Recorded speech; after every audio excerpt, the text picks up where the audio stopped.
शुक्रवार को हावड़ा अदालत में एक अनोखे मामले पर फैसला सुनाया है। जानकारी के मुताबिक हावड़ा अदालत ने इतिहास में ये अपनी तरह का पहला फैसला है। दरअसल एक व्यक्ति नियमित रूप से सड़क के कुत्तों को खाना खिलाया करता था, जिससे उसके घर के सामने ये बेजुबान जीव इकट्ठा हो जाया करते थे। इसी बात के अपराध मानते हुए एक पड़ोसी ने उस पशु प्रेमी की पीट कर हत्या कर दी। अब हावड़ा अदालत ने आरोपी को 10 साल की जेल की सजा सुनाई है। इस फैसले से पशु प्रेमी संगठनों ने खुशी का लहर है।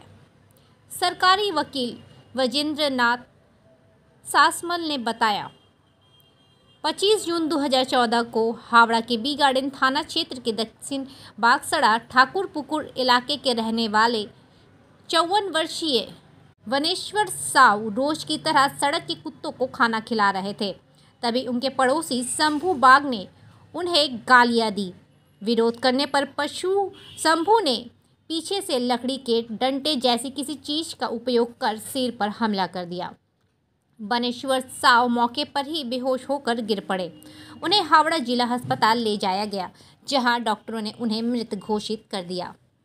इस मामले में कुल 15 लोगों ने गवाही दी। हावड़ा के द्वितीय अतिरिक्त जिला न्यायाधीश सोमेश प्रसाद सिन्हा ने धारा 304/1 के तहत शंभू बाग को दोषी करार देते हुए 10 साल की जेल और 50,000 रुपये का जुर्माना लगाया है। जुर्माना ना देने पर 6 महीने की अतिरिक्त जेल का आदेश दिया।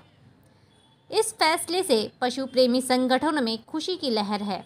पशु प्रेमी चित्रक प्रामाणिक ने कहा, इस फैसले से बेजुबान जीवों पर होने वाले अत्याचार में कमी आने की उम्मीद है।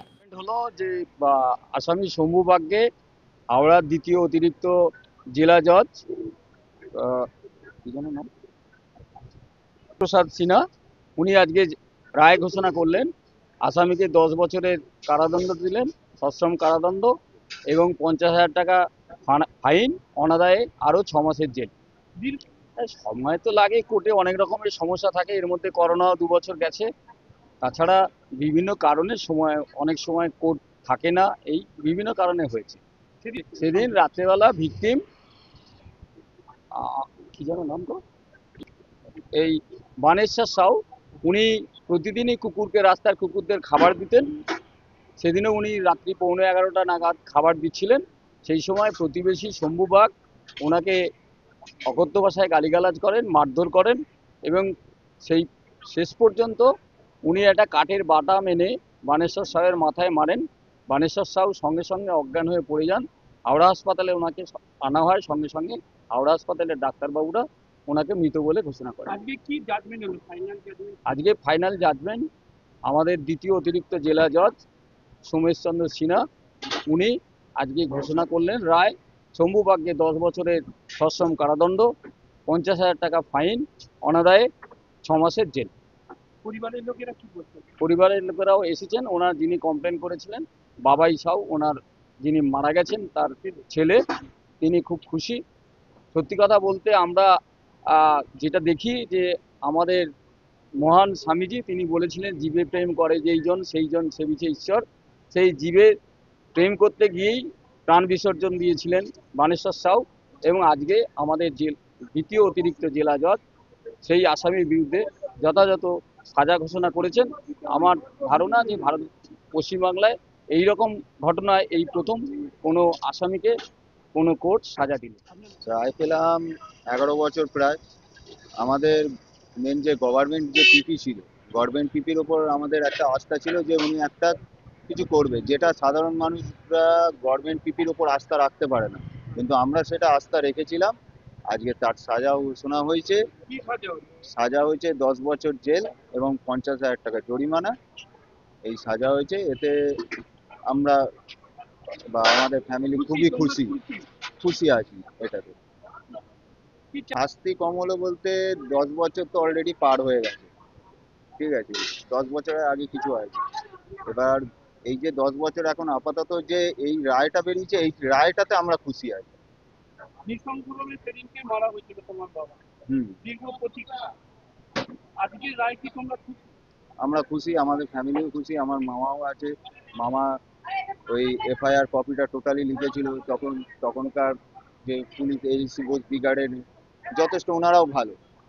একজন মানুষ হিসেবে আমাদের সবারই উচিত যে অবলা জীবজন্তুদের প্রতি দায়িত্বশীল হওয়া, এবং সেখানে এটা খুবই দুঃখের যে একজন পশুপ্রেমী রাস্তার কুকুরদেরকে খেতে দিচ্ছেন এবং সেই নিয়ে প্রতিবেশী বা আশেপাশের লোকজনের সঙ্গে একটা গন্ডগোল সৃষ্টি হয়, এবং কিছু মানে মানে মানুষরূপী মানে মানে পিশাচ বলতে পারি যে তারা সেই পশুপ্রেমীটাকে খুন করেন। এবং আমি ধন্যবাদ জানাবো মানে মহামান্য কোর্টকে এবং পুলিশকে যে তারা সঠিক তদন্ত করে সেই দোষীদেরকে আজকে দোষী সাব্যস্ত করেছেন এবং তাদের সাজা ঘোষণা করেছেন মহামান্য কোর্ট। এবং আমি একজন পশুপ্রেমী হিসেবে আমি যারা খুন করেছে সেই সব দোষীদের আমি সর্বোচ্চ শাস্তি আমি দাবি করছি, এবং এই ঘটনাটায় আমরা এটাই দেখব যে দোষীরা যদি সর্বোচ্চ শাস্তি পায় তাহলে অন্যান্য যেসব মানুষ যারা পশুপ্রেমীদেরকে হেনস্থা করে বা পরিবেশ কর্মীদের যারা হেনস্থা করে তারা যেন এই ঘটনাটা দেখে রীতিমতো ভয় পায় বা শিক্ষা নেয়। এবং আমি সবাইকেই অনুরোধ করব যে পশু পাখিদের প্রতি যত্নশীল হওয়াই কিন্তু একজন মানবিক মানুষের কিন্তু প্রধান কর্তব্য। এবং এই দোষীরা যারা পশু পাখিদের অত্যাচার করেন বা পশুপ্রেমীদেরকে যারা হেনস্থা করেন তারা এখনই সতর্ক হয়ে যান, কারণ আমাদের সংবিধান অনুযায়ী কিন্তু যদি কেউ পশু পাখিদেরকে অত্যাচার করে বা পশুপ্রেমীদেরকে এরকম হেনস্থা করে বা তাকে খুন পর্যন্ত করে তাদের বিরুদ্ধে কিন্তু এখন পুলিশ প্রশাসন এবং কোর্ট কিন্তু যথোপযুক্ত ব্যবস্থা গ্রহণ করছে।